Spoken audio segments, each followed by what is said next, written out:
கிறிஸ்துவுக்குள் மிகவும் பிரியமானவர்களே, இயேசு கிறிஸ்துவின் நாமத்தில் உங்கள் யாவரையும் அன்போடு கூட நான் வாழ்த்துகிறேன். இந்த நாளிலும் தேவன் நம்மோடு கூட இடைப்படுகின்ற ஒரு வார்த்தை ஆதியாகமம் 41 அதிகாரம் 51 யோசேப்பு என் வருத்தம் யாவையும் என் தகப்பனுடைய குடும்பம் அனைத்தையும் நான் மறக்கும்படி தேவன் பண்ணினார் என்று சொல்லி மூத்தவனுக்கு மனாசே என்று பெயரிட்டான். இந்த வார்த்தையின் மூலம்தான் தேவன் இன்றைக்கு நம் ஒவ்வொருவரோடும் கூட இடைப்பட விரும்புகிறார். இந்த நாட்கள்லையும் ஒருவேளை கடந்த கால நினைவுகள், கடந்த கால வருத்தங்கள் உங்க இருதயத்தை அது பிழிந்து கொண்டிருக்கலாம், மிகவும் கஷ்டப்படுத்தி கொண்டிருக்கலாம். ஆனால் இன்றைக்கு தேவன் நமக்கு இந்த வார்த்தையின் மூலம் ஒரு வாக்கு கொடுக்கிறார். உங்கள் வருத்தங்கள் யாவையும் நம் தேவன் மறக்க பண்ணுவாரா? ஒருவேளை நம்முடைய நினைவுகளை கண்ட்ரோல் பண்ணணும்னு சொல்லி நம்ம என்னெல்லாமோ முயற்சி எடுத்தாலும் அது மிகவும் கூடாத காரியமாக தான் நம்ம வாழ்க்கையில் இருக்கிறத பார்க்கிறோம். எவ்வளோ தூரம் நம்ம நினைவுகளை நம்ம மாற்றணும்னு நினைக்கிறோமோ அவ்வளோ தூரத்துக்கு அந்த நினைவுகள் தேவையற்ற அந்த ஒரு கஷ்டப்படுத்துகிற அந்த நினைவுகள் நம்மளை விட்டு போக அது மறுக்கிறதை நம்ம பார்க்கிறோம். ஆனால் இன்றைக்கு தேவன் நமக்கு வாக்கு கொடுக்கிறார். நம்முடைய வருத்தங்கள் யாவையும் அவர் மாத்திரம்தான் நமக்கு மறக்க பண்ண முடியுமாம். அப்போ இங்கே யோசேப்பினுடைய வாழ்க்கையை குறித்து நம்ம பார்க்கும்போது யோசேப்பின் மேல தேவன் ஒரு பெரிய தரிசனத்தை அங்கே வைத்திருக்கிறத நம்ம பார்க்கிறோம்.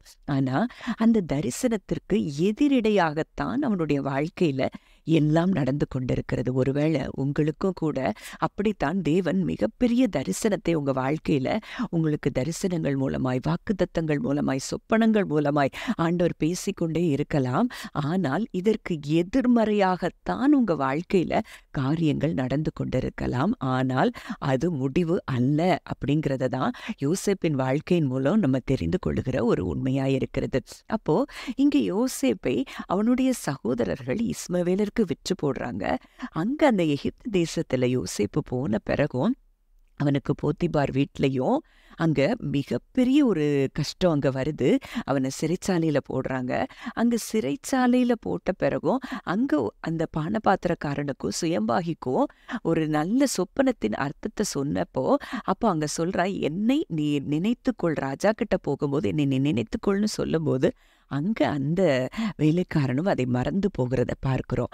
ஆனால் நம் தேவனோ, தரிசனம் கொடுத்த நம் தேவன் நம் தரிசனத்தையும் மறக்க மாட்டார், நம்மையும் மறக்க மாட்டார். என்ன தரிசனம் கொடுத்தாரோ அதை அப்படியே நிறைவேற்றி முடிக்க வல்லவர் தான் நம்முடைய தேவன். அப்போ இந்த இடத்துல நம்ம பார்க்கிறோம், பின்னாட்கள்ல அங்க பார்வோனுடைய சொப்பனத்தை அர்த்தத்தை சொல்லி அங்க தேசத்திலேயே ஒரு உயர்வான ஒரு ஸ்தானத்துல அங்க யோசேப்பு அமர்த்தப்படும் போதுதான் அங்கே யோசேப்பு இந்த வார்த்தையை சொல்லுகிறார், எனக்கா இந்த நிலைமை, என்னக்கா இவ்வளோ பெரிய உயர்வு? தன் தரிசனத்தின் நிறைவேறுதல் அந்த இடத்துல வரும்போது யோசேப்பு சொல்லுகிற ஒரு வார்த்தை தான் இந்த வார்த்தையா இருக்கும்.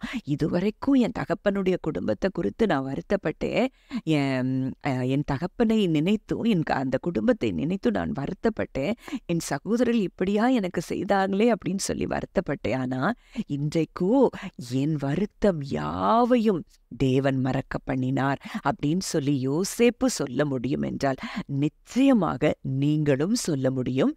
தேவன் அப்படிப்பட்ட தரிசனத்தின் நிறைவேறுதலுக்குள்ளாக உங்களை கொண்டு வந்து உங்கள் வருத்தங்கள் யாவையும் மறக்க பண்ணுவாராம். மேலும் அந்த வருத்தம் மறக்க பண்றதுக்கு அவர் இன்னொரு காரியம் அங்க நடக்க சொல்லப்பட்டிருக்கிறத பார்க்கிறோம். 52வது வசனத்துல, நான் சிறுமைப்பட்டிருந்த தேசத்தில் தேவன் என்னை பலுக பண்ணினார் அப்படின்னு சொல்லி சொல்லப்பட்டிருக்கிறத பார்க்கிறோம். இளைய மகனுக்கு அங்கே எப்ராயிம்னு பெயரிடுகிறாராம். அப்போ இன்றைக்கு தேவன் நம்முடைய வருத்தத்தை மறக்க பண்ணும்போது நமக்கு நடக்கக்கூடிய காரியங்கள் என்னவா இருக்கும்? நம்முடைய தரிசனத்தின் நிறைவேறுதல் அங்கே நடந்திருக்கும். நமக்கு சிறுமைப்பட்டிருந்த இடத்துல தேவன் நம்ம என்ன செய்வாராம்? பலுக பண்ணுவாராம். அப்போ இப்படிப்பட்ட தேவன் தான் நம்முடைய தேவனாய் இருக்கிறார். இன்றைக்கு உங்க வருத்தங்கள் என்னென்ன காரியங்கள்லாமோ உங்களை இதுவரைக்கும் ஒருவேளை அது மனுஷ வார்த்தைகள், மனுஷர் மூலமாய் வந்த போராட்டங்களாய் இருக்கலாம், இல்லை என்ன உங்க தரிசனங்களுக்கு எதிராய் உங்க சூழ்நிலைகள் மாற்றப்பட்டு கொண்டே இருக்கலாம். ஆனால் இன்றைக்கு தேவன் உங்களுக்கு ஒரு வாக்கை கொடுக்கிறார். உங்கள் வருத்தம் யாவையும் நம் தேவன் மறக்க பண்ணுவாராம். ஜெபிக்கலாம். அன்பின் பரலோக தகப்பனே, நன்றியோடு உம்மை துதிக்கிறோம், ஸ்தோத்தரிக்கிறோம் அப்பா. இந்த நல்ல நாளிலும் நீர் எங்களோடு இடைப்பட்ட உம்முடைய வார்த்தையின்படி அப்பா, இதை கேட்கிற ஒவ்வொருவருடைய வாழ்க்கையிலும் இருக்கிற வருத்தங்களை தேவன் நீர் மறக்கப்படும்படியாக நாங்கள் ஜெபிக்கிறோம் அப்பா. உங்களால் அல்லாம எங்களால் ஒன்று செய்ய முடியாதப்பா. எத்தனையோ நினைவுகள் எங்களை இன்றைக்கும் ஆண்டவரே, அது ஒருவேளை டார்மெண்ட் பண்ணி கொண்டிருக்கிறதாய்த்தான் இருக்கிறதை நான் பார்க்கிறேன். ஆனால் இன்றைக்கோ என் தகப்பன் நீர் வாக்கு கொடுத்தவர் உண்மையானால் அப்பா, ஆண்டவரே அப்பா, இந்த நாளிலிருந்து இதை விசுவாசிக்கிற ஒவ்வொருவருடைய வாழ்க்கையிலும் அவர்கள் வருத்தங்கள் யாவையும் நீர் மறக்கப்படுகிற கிருபைக்காய் நன்றி செலுத்துகிறோம். இயேசு கிறிஸ்துவின் மூலம் கேட்கிறோம் ஜீவனுள்ள நல்ல பிதாவே, ஆமேன்.